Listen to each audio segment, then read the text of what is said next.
Hello everyone, my name is Diya Mittal and I am pursuing BBA LLB from Vivekananda Institute of Professional Studies, IP University, Delhi. Today I am going to discuss the topic, the need for legal reforms in India. But before we proceed with the presentation, I would like to take this opportunity to thank the entire organizing team of the Graduate Scholar Talk series. Also, I am honored to present this talk in front of our esteemed guest of honor, Dr. Namrata Singh. Now, the question is, why do we need legal reforms in India? The necessity for legal reforms in India has resurfaced in the wake of release of the updated editions of the Indian Penal Code, the Code of Criminal Procedure, and the Indian Evidence Act. Maintaining a fair and functional legal system that satisfies the changing demand of society requires continuous legal provisions. There exist several reasons for the pressing necessity of legal changes in India, which includes first is updating the outdated legislations to reflect the modern social, technical, and economic environment. Now, because of the changing society, we cannot rely on the acts which were made 50 years ago or 100 years ago, even maybe 200 years ago, because the society is changing, and to cater to the needs of the changing society and the modern and this technical kind of society, we need new legislations. Secondly, streamlining the judicial processes and increasing efficiency. We will be talking about this later, that how we need transparency in the judicial system, and also we need to address the issue of the backlog of cases in the judiciary. Thirdly, accessing justice, especially for the marginalized and the economically disadvantaged populations. Now, as being citizens of India, we are very well aware of the misconceptions in the minds of the marginalized society. For example, अरे ये court कचहरी के अगर अरे court कचहरी तो अमीरों के चोंचले हैं, या फिर ये कोर्ट कचहरी हम जैसे लोगों के लिए नहीं बने.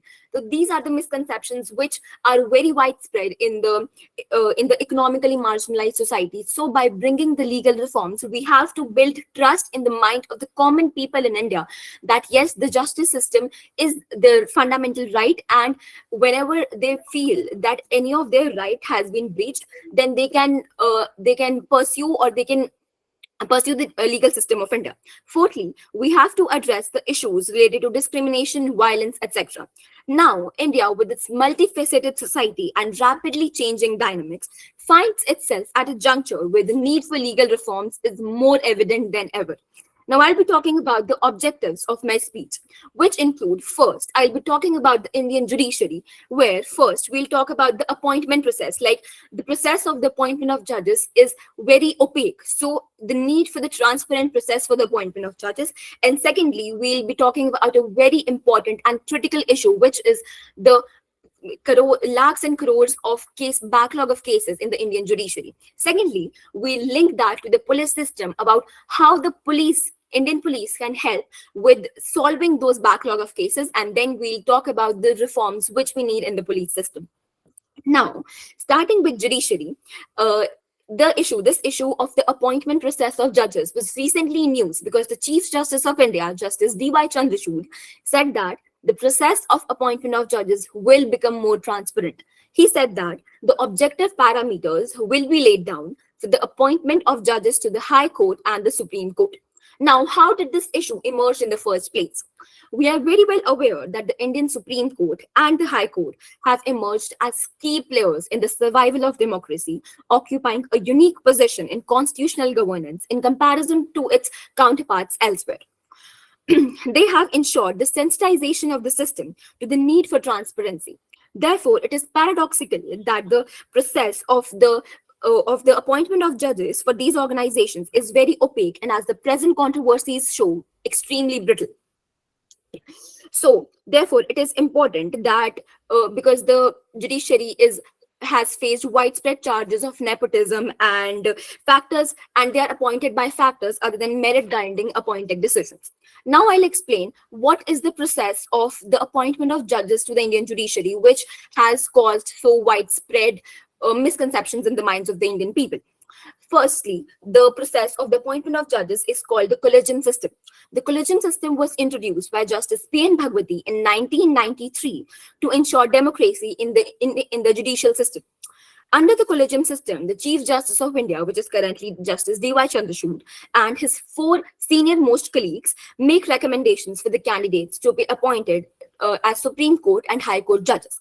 Now, what is the problem with this system? The problem is that there is no specific criteria or rules or regulations which govern the Chief Justice of India and the senior most judges to appoint the High Court or Supreme Court judges. Therefore, it creates distrust, and it creates distrust in the minds of the common people. Now we have a very important controversy which brought the common attention of people to this issue. In September 2019, the Chief Justice of Madras High Court, Vijaya Kamlesh Tyler Ramani, resigned after the Collegium upheld their decision to transfer her to the High Court of Meghalaya, which is one of the oldest in the country. It is important to note that Justice Tahila Ramani was the senior most High Court judge in the country. The members of the Bar Association across Tamil Nadu protested against this move and carried a one-day court boycott. In addition, in Maharashtra's Latur, about 2,000 lawyers boycotted court proceedings to protest the transfer. The Collegium responded by saying that they have cogent reasons for the transfer and will reveal them if required. Now, this was the controversy which brought public attention to this issue because you imagine for yourself, the senior most judge of the High Court of the country was transferred to Meghalaya High Court, which is one of the smallest in the country, without stating any reason. The Collegium said that they will tell reasons if required, and so many protests and riots in the country, and still they did not overrule their decision. At the heart of this controversy is the functioning of the Collegium system, which makes decisions about appointments and transfers in the higher judiciary. In February 2020, former Supreme Court judge and member of the Collegium, Justice Arjun Kumar Sikri, said that from a scientific study about candidates, most times the Collegium goes by their impression when appointing judges to the High Court and Supreme Court. Now, the point to be noted here is that the judge of Supreme Court, Arjun Kumar Sikri, himself said that the Collegium goes by their impression and not by any formalized rules and regulations or criteria which guide their decisions. In this process, there are several reforms which are needed. The first problem which we have seen here is the opaque and unaccountable system. The lack of information about the appointment of judges, including the criteria based on which judges make their choice, is the most persuasive criticism of the Collegium system. Now, what do we need here? We need a proper criteria here. For example, properly mentioned, okay, these are the rules and regulations, and if a particular judge is fulfilling or is compatible with these rules and regulations, then only he can be promoted to a particular position. Or if he meets these rules and regulations, then only he can be appointed for this position. Secondly, if a judge has to be transferred to a lower high court because of any misconduct or anything of that sort, then also they have to mention proper rules and regulations so that people are satisfied with that, and we clearly know that, okay, this judge has violated this provision, therefore he has been demoted or he has been transferred to a lower high court. Without a transparent process of the appointment of judges, the Collegium system will not have the credibility and legitimacy for it to be accepted by all the stakeholders within the legal system. Transparency will not be established merely by stating that the members of the Collegium will act in a transparent manner. It will have to be demonstrated by the process the judiciary adopts in the selection of judges. The lack of transparency and the absence of formal criteria have multiple worrying implications. Presently, there is no structured process to investigate if a judge who is recommended by the Collegium has any conflict of interest. So this is the main problem which we face in the Collegium system, that they do not have any formalized rules and regulations. The second problem which we face is the social background of judges. The Collegium system structurally tends to favor upper caste males and is far from being representative of the population for whom it seeks to deliver justice. Based on data, it is clear that people from dominant identities are disproportionately represented in the higher judiciary. Specifically, for 37 years of the Supreme Court's existence, it had appointed only male judges. In 1989, Fatima Bibi became the first woman to be a judge. Also, only 4 out of 127 Supreme Court judges have been women between 1985 and 2010.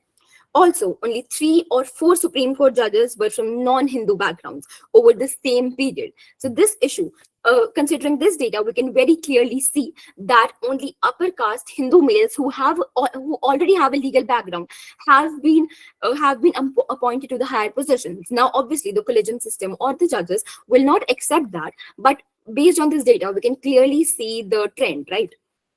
Now, to address this issue, the Chief Justice of India may consider constituting a task force for promoting gender diversity in higher judiciary with at least 50% of its members as women judges, lawyers, and academics to make proposals that will lead to the evolution without making a provision that, okay, from now on, 50% of the judges will be female, or this particular percent of judges will be from the minority regions. Then we can show more diversity in the judicial process, and by appointing more judges from different backgrounds, we can even solve the problem of the backlog of cases. uh, Moreover, law schools across the country should take efforts to create a more gender diverse student body and faculty, inspiring more women to study law. By bringing these reforms in the appointment system, we can improve the system to a great extent. Now, another issue which needs to be addressed in the Indian judiciary is very obviously the backlog of cases. When we look into the facts as of 2023, there were around 4.5 crore pending cases across all courts in India, especially in the district and the subordinate courts. The total number of pending cases in the Supreme Court of India was 71,411, and out of which 56,365 are civil matters and 15,076 were criminal matters. This issue is raising serious problems in a country like India with the highest population in the world. If we have crores and lakhs of cases pending in our courts, how would a common man believe in the system? How would a common man reach to the system if any of their fundamental right or constitutional right has been reached? The question is, how are we going to cope up with the ever increasing backlog in our judicial system and deliver timely justice to an ordinary man? Now, these lakhs of cases cannot be addressed in a couple of weeks or in a couple of days. And every day these cases are increasing. So we need a proper structural a change at the core, so that we are able to, we are able to bring changes and we are able to address the problem of backlog of cases. For this, we need to appoint more judges. We need to create more structures of courts, more district courts for specific regions, so that we are able to deal with this problem effectively. Historically speaking, the evolution of right to speedy justice is its jurisprudence and its growth as a fundamental human right originates from the mother of all constitutions, which is the British Constitution, the Magna Carta of 1215. Section 40 of this charter reads, "To no one will we sell, to no one will we deny or delay right to justice." Now, this right to justice, right to speedy justice, has been mentioned in Magna Carta of the year 1215. By this, we can see the importance of the speedy justice in any country. Secondly, also, the Sixth Amendment to the Constitution of the oldest democracy, the United States of America, also provides that in all criminal prosecutions, the accused shall enjoy the right to a speedy and public hearing. The right to hearing with reasonable time is also recognized in the Universal Declaration of Human Rights 1948. And it is also guaranteed in the Charter of Fundamental Rights on Human Rights in the Canadian Rights and Freedom. Talking about all of these constitutions of the countries where democracy is working so well, we are able to realize the importance of the speedy justice and the need to address the backlog of cases. Hence, due to all these efforts, the right to justice within the stipulated time is being adopted as a universal human right, and so occupies the center stage of national and judicial goals of all civilized democracy. It is very important to address the issue of these pending cases in all the courts, ranging from subordinate court, district courts, high court, and even the Supreme Court of India, to build trust in the minds of the people. Now, another institution responsible for the backlog of cases is the police system of India. According to the Tribune, thousands of cases, including heinous crimes, have been lying pending in different police stations due to various reasons. Addressing the problem of backlog of cases requires collaborative efforts from various stakeholders, including the police. Now, whenever the issue of backlog of cases come, everyone just keeps blaming the judiciary for it. Obviously, judiciary is responsible, but another institution which plays a very great role for addressing the backlog of cases or addressing the cases per se is the police system. Now, I'll be telling about some of the ways in which the police can contribute to the pending backlog of cases. First is efficient investigation. Timely and thorough investigation by the police is crucial to build a strong case. Proper collection of evidence, interviewing witnesses, and ensuring that all aspects of the case are thoroughly examined can lead to a faster resolution. Now, what does this mean? If the police is effectively doing the investigation, then it will reduce the burden of the courts. How? For example, कहीं पर कोई murder हुआ है या कहीं पर कोई theft हुआ है. If the police is just doing a little bit of it and it is just preparing a normal charge sheet and it is giving it to the court, then it is the duty of the court to see that if all the evidence is collected properly, if all the witnesses are interviewed properly. But if the police system does its job properly, अगर police ही properly एक ऐसा system बने जिससे police अच्छे से with सब evidences को collect करे अच्छे से एंड उनको इन्वेस्टिगेट करे, देन वो विटनेसेस को अच्छे से इंटरव्यू करे, तो हम इंश्योर कर सकते हैं कि जो मेजर काम है वो पुलिस स्टेशन में ही खत्म हो जाए and the role of the judiciary would be just to give the judgment, right? So therefore, the process of justice will be a lot faster and the cases can be disposed of easily. Second is training and technology. Now, advanced training for the police is very important. We'll further see that the police laws, which are currently enforced, were made in the year 1861 at the time of the Britishers. So, because of the complexities and the dynamics of the current society, it is not possible for police to work with the traditional methods. It is important to utilize the modern forensic tools, data analysis techniques, etc., so that the police can work effectively as well as efficiently by using less and less of their hard work, so that they can focus on more extreme issues. And this way, they can use the modern tools. For example, they can establish, as I said, modern forensic tools or data analysis techniques, so that they can dispose of the cases quickly and more efficiently. The third thing which the police can do is digital record keeping. For maintaining accurate and easily accessible data and reducing the delays caused by paperwork. Now, what does this mean? Now, for example, since we all know that cases in India take 5, 10, 15 years or even more than that. So if the records of the police station are maintained in files, then there is a huge chance of manipulation, because agar koi political case hai, for example, then the police can, just there can be two cases. या तो file खुद गुम सकती है या police authorities के खुद efforts की वजह से गुम करी दी जा सकती है. So this way we can see that if we practice the digital record keeping, then we can avoid manipulation in the first place. And secondly, we can also see that the police records are maintained in a systematic manner, and whenever old records are required, we can check that efficiently and effectively, and we can open any case as and when we want. Considering all these points, it is important to note that addressing the backlog requires a holistic approach involving not only the judiciary but also the police. Collaborative efforts and systematic reforms are crucial for achieving meaningful improvements in the judicial process. This brings me to more reforms which are required in the police system.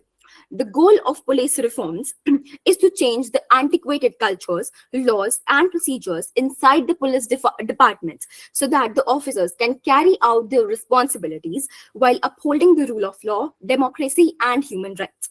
There is a need to upgrade the skills of our police officers in order to combat 21st century crimes like cybercrime and commercial offenses. Now, as I said, that the laws which were applicable in 1861 are applied in this year as well, in 2024 as well. Now, there are multiple new types of crimes, like we have cyber crimes, we have commercial offenses. Every day we keep on hearing the news that this company was affected by this malware or this ransomware.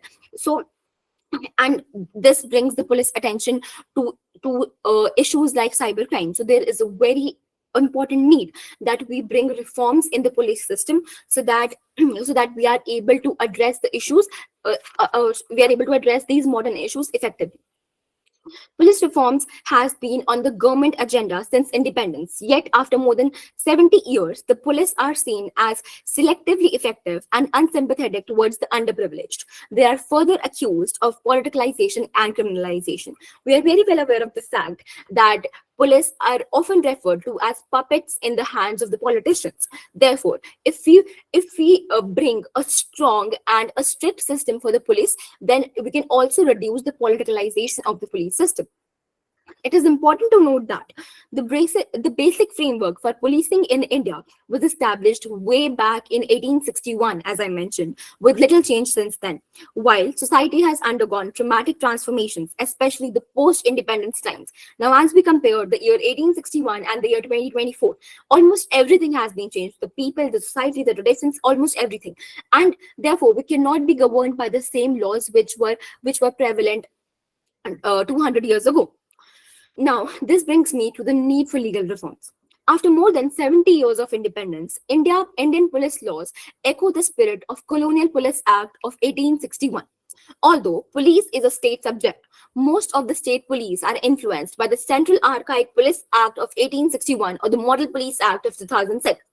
Further, the police being a state subject under the Constitution of India, the center plays a pivotal role in influencing the institution, often resulting in the politicalization of the police, as I mentioned.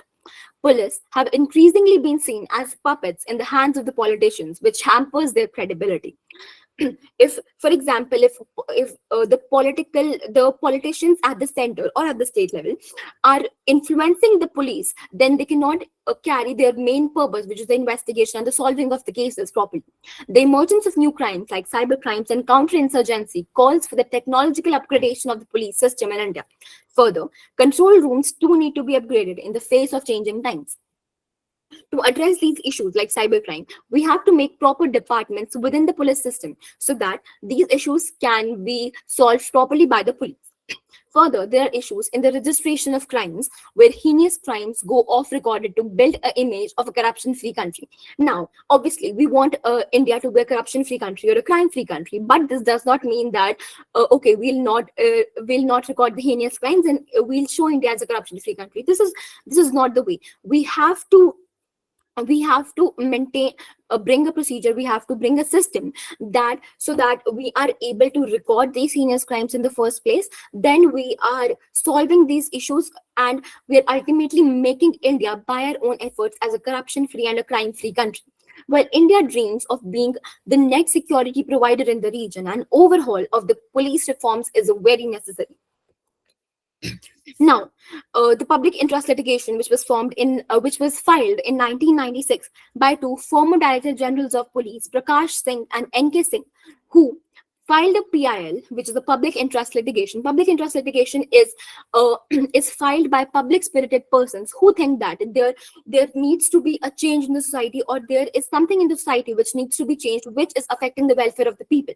So these two Director Generals of Police, Prakash Singh and N.K. Singh, filed a PIL requesting the Supreme Court to direct the government to implement Police Commission recommendations. In response, the Supreme Court issued 7 directives in 2006. But despite almost 18 years since these directives were issued, the state still needs to implement the reforms as mandated by the Supreme Court. Now, this is the main problem with the reforms in our country. We are very well aware, okay, we have to bring these reforms in our country, but the problem is with implementation. The Supreme Court, as I said, in 2006 gave those directives which have to be implemented in the police, but still after almost 18 years, those directives have not been implemented. So the main issue which needs to be addressed is first to bring the system, and second to also implement that system. In conclusion, addressing the critical issues surrounding judicial and police reform is imperative for the enhancement of our justice system and the overall well-being of the society. Both the judiciary and police play pivotal roles in upholding the principles of fairness, equality, and justice. While judicial reforms should focus on streamlining processes, reducing backlogs, and ensuring timely and fair trials, Adequate training for judges and court personnel, coupled with the incorporation of technology, can significantly improve efficiency and access to justice. Now, talking about police reforms, they demand implementing robust oversight mechanisms, such as independent review boards that can help address misconduct and increase efficiency of the police system. Now, let us recognize the pivotal role of judiciary and police reforms in advancing the rule of law and fostering a society where justice is not a privilege but a fundamental right. As we embark on this journey of reform, let us remain steadfast in our commitment to build a brighter future for generations to come. And all the people in India doesn't see getting justice as a privilege but a right which they get since birth and which is inseparable from them. Thank you.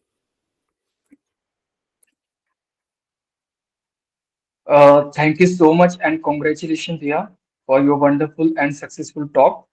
Thank you so बहुत ही much. ज़्यादा informative and well research presentation था आपका।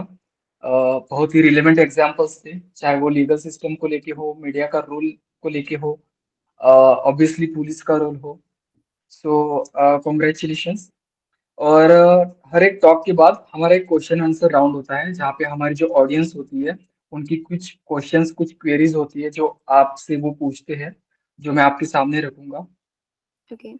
So the first question is from Shubham Tiwari.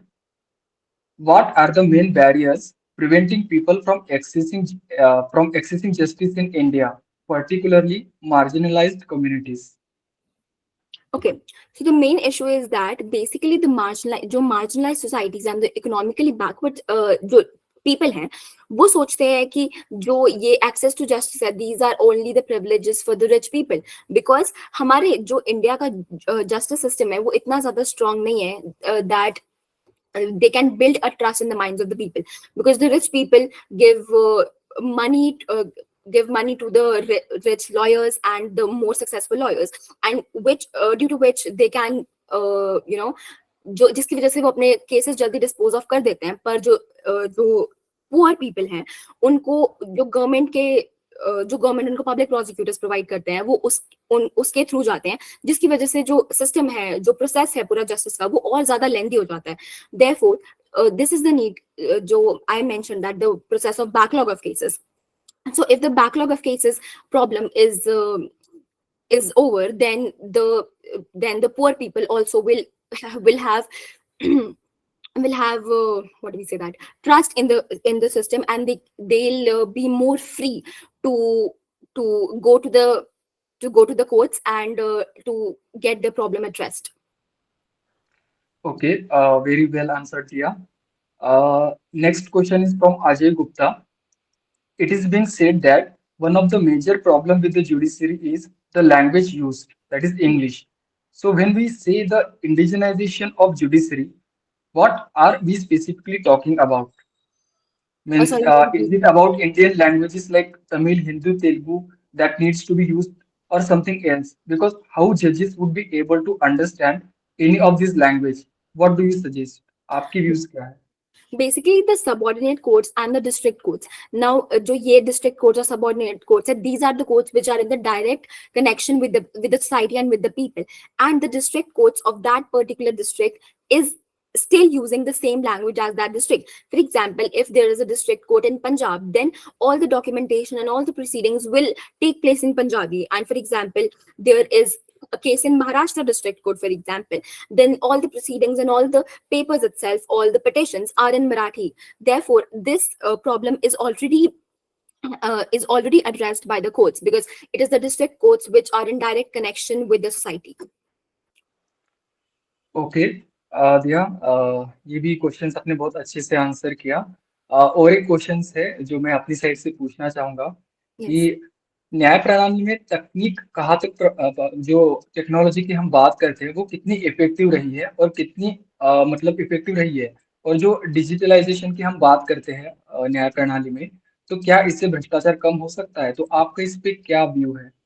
Yeah, sure. As I talked about technology earlier also. So, अगर हम technology को introduce करते हैं in the judicial system, then obviously as you said कि corruption decrease होगा। कैसे? For example, अगर जो पुलिस है वो अपने रिकॉर्ड्स फाइल्स की जगह कंप्यूटर्स पे स्टोर करें, तो मैनिपुलेशन बहुत कम हो सकती है, क्योंकि अगर वो एक प्रॉपर डेटाबेस पे स्टोर है जिसको कोई भी स्पेसिफिक पुलिस ऑफिसर मैनिपुलेट नहीं कर सकता है, तो जो सब रिकॉर्ड्स हैं वो जैसे हैं वैसे ही होंगे। और तब इस वजह से कोई भी पॉलिटिकल लीडर्स हैं, कोई भी पुलिस ऑफिसर्स हैं, वो उनके साथ मैनिपुलेशन नहीं कर सकते हैं, जिस वजह से sorry, हाँ हाँ, तो जिस वजह से करप्शन डेफिनेटली डिक्रीज होगा। एंड टेक्नोलॉजिकल रिफॉर्म्स एफिशिएंसी पे भी बहुत हेल्प करेंगे, because if the police officers use technological methods, as I mention that, अगर वो डेटा एनालिसिस टेक्निक्स यूज करते हैं या फॉरेंसिक इन्वेस्टिगेशन यूज करते हैं, तो फिर वो अपने केसेस बहुत ही ज्यादा इफेक्टिवली और एफिशिएंटली डिस्पोज ऑफ कर पाएंगे, क्योंकि उनको अपने साइड से ज्यादा मेहनत नहीं करनी पड़ेगी, and they can use those techniques to to get the results more effectively.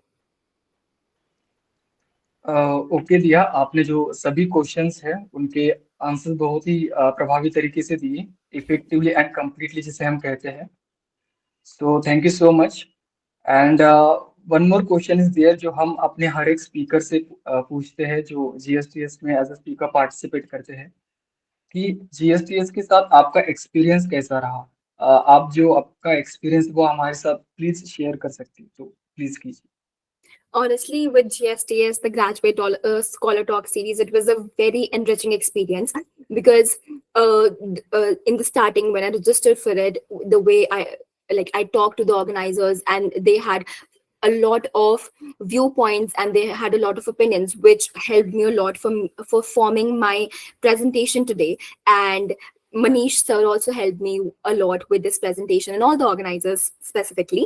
So it was a very enriching experience, and I'm really thankful for the Graduate Scholar Talk series for giving me this platform, so that I was able to put forward my opinions on this topic, the need for legal reforms in India, which is a very important topic for all the people to know in our country.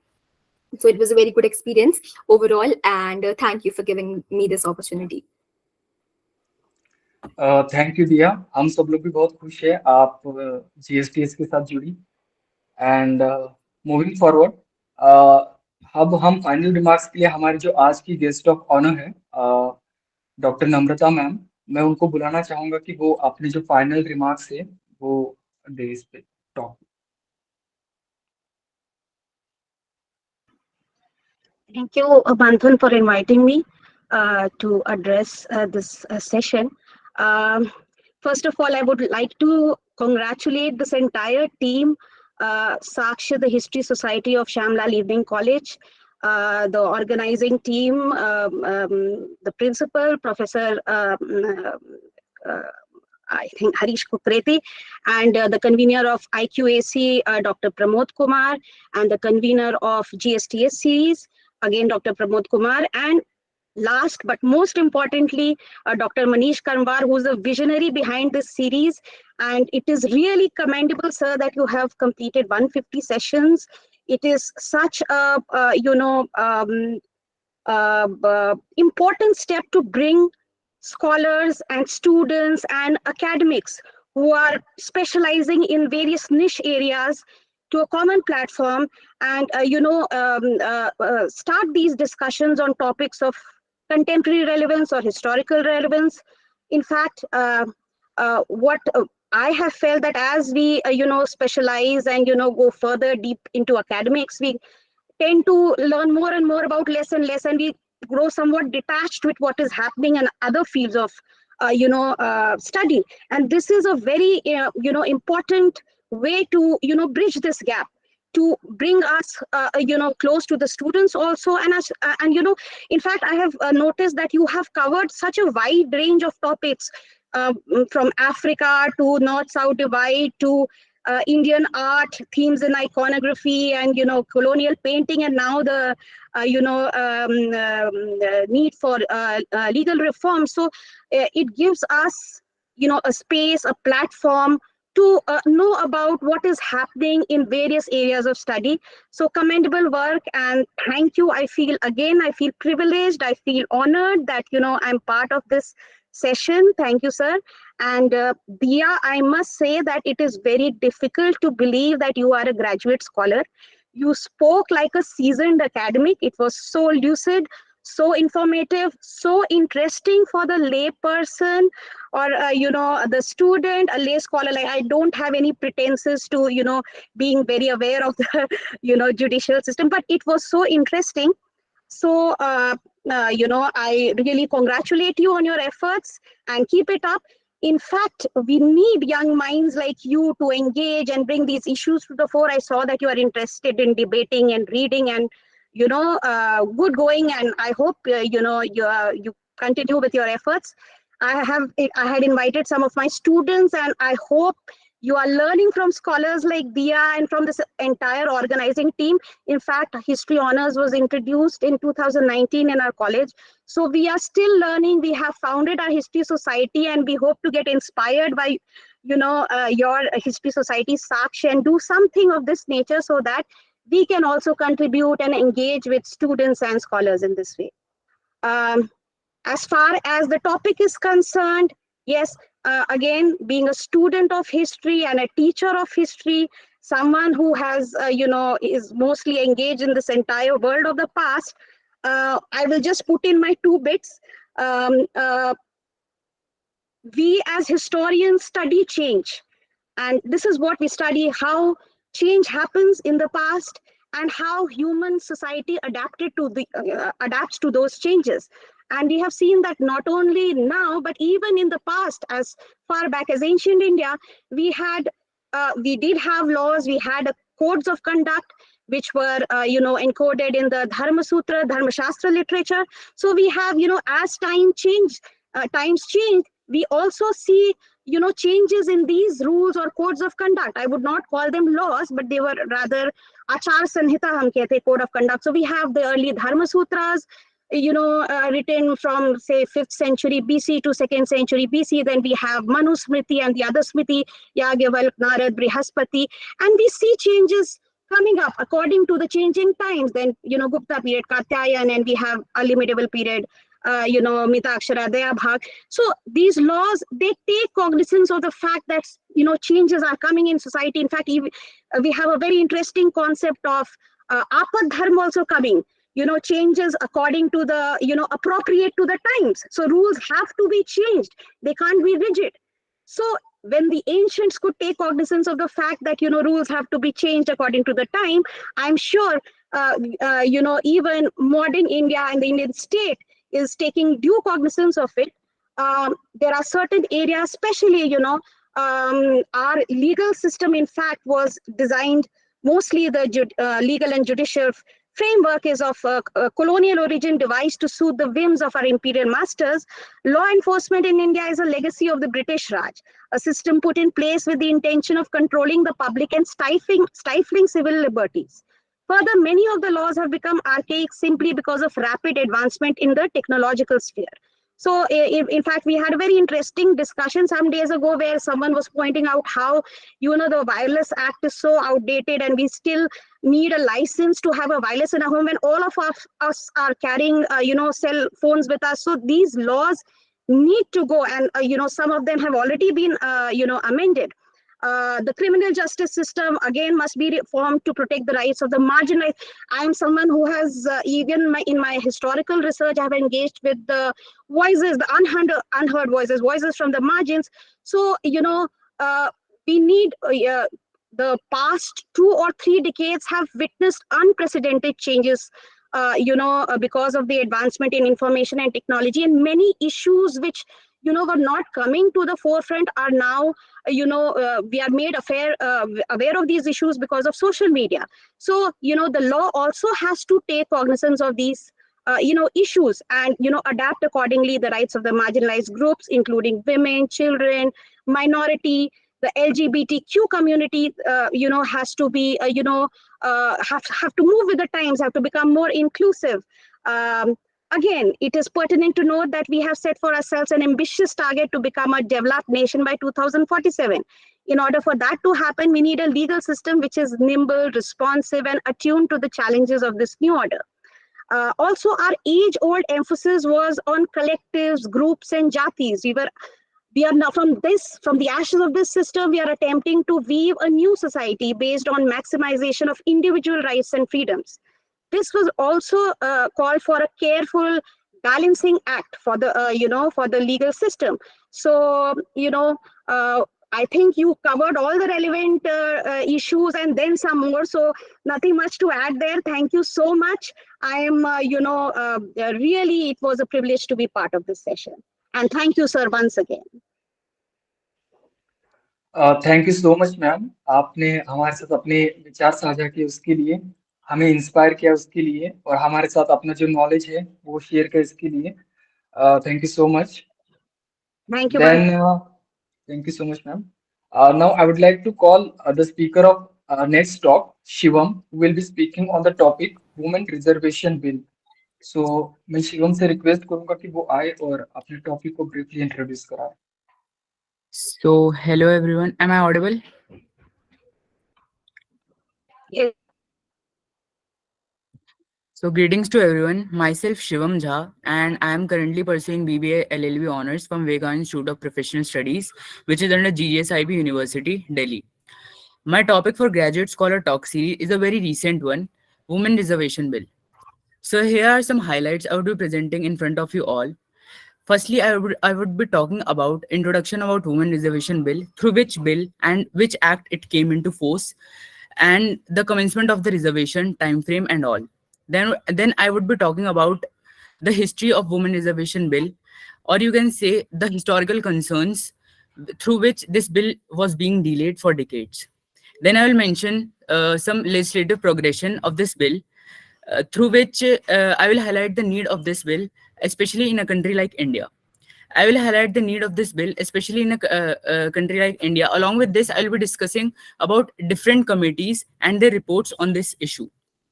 Then we will see the status of this bill in different states of India, and along with global examples also. And at the last, I will mention some concerns and critics of Women Reservation Bill, which is continuously in news till now also. And with that, we will be concluding the discussion by mentioning some key considerations of the bill, of the Women Reservation Bill, that why this bill holds importance in itself only, and the impact of this bill and the thinking of the orthodox society, especially in a country like India. So thanks. I would like to invite you all for my speak on the next Sunday. Thank you so much. Thank you Shivam. मैं आप सभी से request करता हूँ कि शिवम को सुनने के लिए नेक्स्ट टॉक में जरूर प्रेजेंट रहिए। No, I would like to call Manish sir कि वो आगे के प्रोग्राम को हैंड ओवर करे और वोट ऑफ थैंक्स प्रेजेंट करे। Thank you, Manthan. It's nice listening to you. But before, because my duty is vote of thanks, and but it's a 14 minutes, so don't worry, I'll not take 14 minutes. But before this, I'll invite few of my colleagues and my students. मैं कुछ लोगों को बुलाना चाहता हूँ for the quick remarks if they're having, because I know people are from political science department, from Hindi department, and from the different colleges. They are right now with us. So may I invite Kajal Bhardwaj for a quick remark. Kajal, 30 seconds for you. You want to add something to the Diya's interpretations of the legal reform. Kajal, are you listening? Maybe some of my students they connect, but due to I'm teacher and but they are not listening. So Kajal, are you listening me? Okay, so we move further to Smita. Smita, are you here? Smita? Yes, sir. Yeah. Yes, sir. So Good evening, your quick everyone. remarks. Yeah. Congratulations, Diya. It was really nice talk. And as I come from political science background, legal reforms, laws, these are core ideas that I'm studying. And I joined late, but from where I joined, I got the idea that this is a really nice talk that I missed the starting of it. But where I started listening you mentioned about how the trust among the people of India is losing. in the poor, that they think because they don't have money and the rich are buying the justice. So this idea was very nice because this is the ground reality that we need to check right now. And sometimes what we see that people usually don't go for judiciary or judicial uh, reforms for their cases because they think it will lag for years and years and years. So this was the idea that you mentioned and you dealt with it nicely. Thank you. Thank you, Smita. So if Sapna is there, Sapna, you want to give your view? Sapna, Miss Sapna Gupta, are you here? Okay, no issues. One of my colleague from Hindi department, Neeraj, Dr. Neeraj, want to say something? Neeraj sir, कुछ बोलना चाहेंगे? Hello. Okay. So hello हाँ hello हाँ Neeraj sir कुछ बोलना चाहिएगा. हाँ Manish sir नमस्कार। पहली बात तो लेट जो आज ज्वाइन कर पाया, बाहर हूँ, रास्ते पे हूँ और मैं लेट ज्वाइन किया तो सुन तो नहीं पाया हूँ मैं प्रॉपर तरीके से पूरा कार्यक्रम। लेकिन मैं कार्यक्रम के बारे में जरूर मैं हमेशा इस कार्यक्रम को बहुत पसंद करता हूँ, पूरी कोशिश करता हूँ कि मैं जुड़ूँ, कुछ सीखूँ। और जब से मैं श्यामलाल कॉलेज में जुड़ा हूँ तब से मैं इस कार्यक्रम से जुड़ रहा हूँ। पूरी कोशिश रहती है और ये मंच ऐसा है जो युवाओं को एक प्लेटफॉर्म देता है सीखने के लिए, कुछ बोलने के लिए और कॉन्फिडेंट के साथ अपनी बात रखने के लिए। तो ये मनीष सर आपको सैल्यूट है, आपकी पूरी टीम को सैल्यूट है। ये युवाओं को मौका बहुत कम लोग देते हैं, हम लोग वरिष्ठों को सुनते हैं, लेकिन मुझे लगता है युवाओं को मौका दिया जाना चाहिए, उनके विचारों को हमको जानना है। ये प्लेटफॉर्म उनके लिए बहुत बहुत अच्छा है। उसके लिए आपको बहुत धन्यवाद और आपको बहुत शुभकामनाएं और बधाई। Thank you, Dr. Neeraj. So, Akriti, if you want to say something, Akriti is a new faculty member of Samlal Evening College, and I was part of her college. So, Akriti, want to say something? कुछ बोलना चाहते हैं? Thank you so much, sir. I just want to say that it was a great session, great presentation, Diya. Congratulations. And actually, I asked a question, but that didn't get through. But I was just asking because of she was talking about law, and I'm also working on law in my PhD, and as well as I have worked on in my MPhil. So I was just want to add one thing that Dia was talking about the historical background of law, and as Namrata ma'am also tell us about the code of conducts and in ancient India. But what I think, and this is the same question which I asked, it is an cultural enterprise actually, because the legal system which we are talking about right now, or in colonial period or in modern India, it has their historicity in ancient texts as well. So what colonial authorities made in terms of law, they are actually getting these information or getting the social structure, and they are also talking about gender minorities and marginalized groups, but those were actually based on those texts, and they were actually, you know, taking those categories from these texts and making laws and taking them place into this hierarchy. So it needs to be changed actually, jo, as ma'am has said, that it is the time and we are also studying change in history. So it was a great session. Thank you. Thank you, Namrata ma'am. Thank you, Akriti. So, Komal, you want to say something, or Rajneesh, both of, and after that, I'll perform my duty to vote of thanks. So, Rajneesh and Komal, if you are able, if you want to speak something, so you both having 30 seconds time. So, firstly, Komal. Yes, sir. So congratulations. It was seriously such a wonderful, talk given by her. So it was seriously, sir. My background is completely not with this, but seriously, I got the idea of judicial backlog, the police reforms, and the laws, and the women's rights, cyber laws, and environment laws that are completely bound by these things.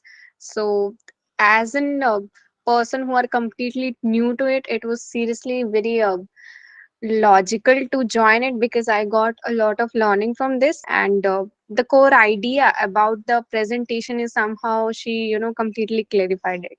So I enjoyed it. Thank you, Komal. Thank you. Rajneesh, want to say something?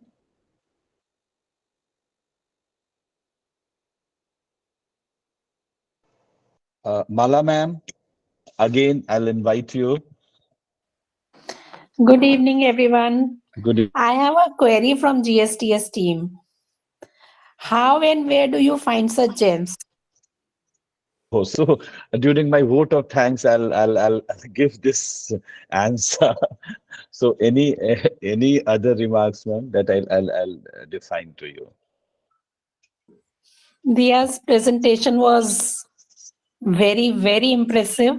And even I came to know so many things about legal nuances. And moreover, even I also agree that there is a need for legal reforms uh, along with police reforms.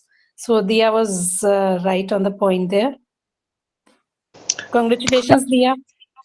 Thank Thank you. And this is Professor Mala Rani ma'am from Bharati College. I think Tanu want to say something. Quick remarks, Tanu, if I hear. Yeah, hello, sir. Am I audible? Oh, Tanu Parasar. Yes, I'm sir. listening to. Oh, I oh, just great. joined 5 minutes back. Yeah, yeah, Thank you so Dr. much, Tanu. Yeah. and congratulations to you for your 153rd talk. I was one of the moderators earlier, and yes, so many You are not congratulations. moderator, you are a guest of one of Yeah, us. Huh? I was the And guest of and honor. yes, so you are very modest. And she was at Jesus and Mary College, and she also taught in Shyam Lal Evening College. Tanu, over Yes, to yes, you. yes. So yes, with all the fond memories, it feels great because I remember the set of students I taught. So I'll be very short. The students are coming from different varied backgrounds. I think I got the first set of my students from Shamlal Evening. So I think a lot to learn from them, and they remained connected to me even when I passed from different colleges.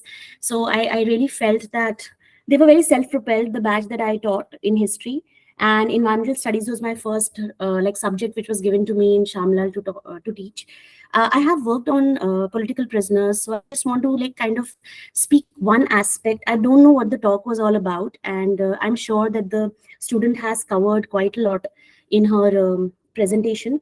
I feel sincerely that judiciary is the final recourse for all of us, because what the rights are given to us by the constitution is enshrined largely in the preamble. I feel strongly that if you work towards legal reforms and topics like this, it's very important that you speak the veracity of legislative process. Because if the legislations at the stage of the legislative process, if there are discrepancies or lacunae, it's very important to bring your focus of your research on the legislation front. Because if we are given certain rules and rights to exercise, how far those rights are based on the premise of preamble and on the idea of distributive justice and the equality principle that most of us are able to voice out because we feel we are equal citizens of this country. So I just wanted to say that I don't know if you have covered that, but legislation process is one thing which you should always look at critically, because law and justice, like the idea of going to judiciary, comes when you are very much you have the idea of what your own rules and regulations are. And if you can critically look at that, possible ideas of judicial reforms would come in a better way, and you can engage more better if you bring out that idea of the importance of legislations. And that is what I wanted to say. So, but many congratulations and thank you, sir. In a very small patch of time, I could join, and I wish the platform more and more success. Thank you. Thank you, Tanu. Thank you, Dr. Tanu. And so Thank you, sir. now my work is very little, 180 seconds I'm having. Thank you very much, all my speakers, all my faculty members from different colleges. But the first question that asked by Professor Mala, that how come we choose all these young minds? So, ma'am, now we are in 150 plus, so we circulated a Google form for everywhere at least, and Manthan just told about the 30 college, so he somehow misrepresent more than 70 colleges, because that data was the data was old data. more than 30 colleges, more than 70 colleges students are participate in this forum. And so we circulated one Google form. So they fill up that form, and within 24 hours, one of my moderators, they connected to them and interacted with them, and they finalized dates, because we are having 7 moderators and I as a founder and advisor of them. So I think they am right, within 24 hours, if late to 48 hours, they connected to you, and they try to give you a whole idea about this talk. And during the selection and today, in between, we had 2 or 3 interaction, whole interaction of 1 hour with our participants. If participants are good enough, so 1, otherwise 2, otherwise 3. So the whole week we have engaged with our speakers at late evening, 9 o'clock, because my moderators are involved in the so many different work. Like a few are preparing for UPSC, few are they are going to give MA examination, etc. But we have to conduct this program somehow, because till 3 o'clock nobody knows who is going to moderate this session, because everybody is engaged. Suddenly Manthan came and bring this whole idea about this GSTS 153. So thank you very much. And the one, because this topic is very close to me also, because I'm a modern Indian student. So what happened when the Britishers came to India? The whole system changed, culture of status to culture of contract. Dr. Namrata mm, uh, tells about the ancient part of the our law. So when the Britishers came to India, they changed the whole paradigm from the culture of status to culture of contract. And this is the major drawback of the Indian judiciary system and the police system, that we are having still 1861. And with we are going to a few data, it was just eye opener. 35% posts are still unfilled. 17 judge per million population, spending only 0.09% of GDP, and 76% prisoners are under trial. So these are the staggering data which we are having for the Indian judiciary. But and I'm the fond history students that put all those idea to the Britishers, because my students knows me very well, because yes, they did blunder for to the Indian judiciary system, because the pillars of the British rule in India, the first thing, the rhetoric of the fair play, and that was started like transcendental power. That means they behave like a transcendental power, and the rhetoric of the fair play. So he gave, and still judiciary, it's a medium of the fair play. Somehow the recent development, then when the Bihar government, the Bihar assembly, the collision between the two political parties, the other political parties head got ED notice the same day. So these are the things which we look into it, and it's on the political right now, political hand, whole judiciary system. So, and the basis, suppose that we are in the college, different colleges, and we are picking up our president, vice president of the society. So this is the minimum requirement to be honest, to a smaller level, to create a bigger impact on the nation level. Suppose that I'm choosing a such a president, so be fair and be particular that the exact person we are going to choose upon. So thank you very much, Dr. Namrata, for having for here to give your idea to my students, and the start of the day, Diya. So really wonderful that you depicted, but that day I told you that little bit slow when you are going to present your talk. This is different from the debate. This is the talk, and you have to penetrate the listener's heart. So little bit slow when you are going to talk in another platform. So thank you, Diya, and as usual, Manthan, it's a fantastic. Then you conducted your moderation very well, and all my graduation, post graduation, MPhil, and PhD students. It's a wonderful that we get together at the evening 5 to 6. It's a very crucial time. Sunday, वो भी 5 बजे से लेकर 6 बजे तक. So thank you everyone to come and interact with us. And again, thank you very much. And one the next speaker, Shivam. So get ready for your preparation. Thank you very much again, Dr. Namrata, and all.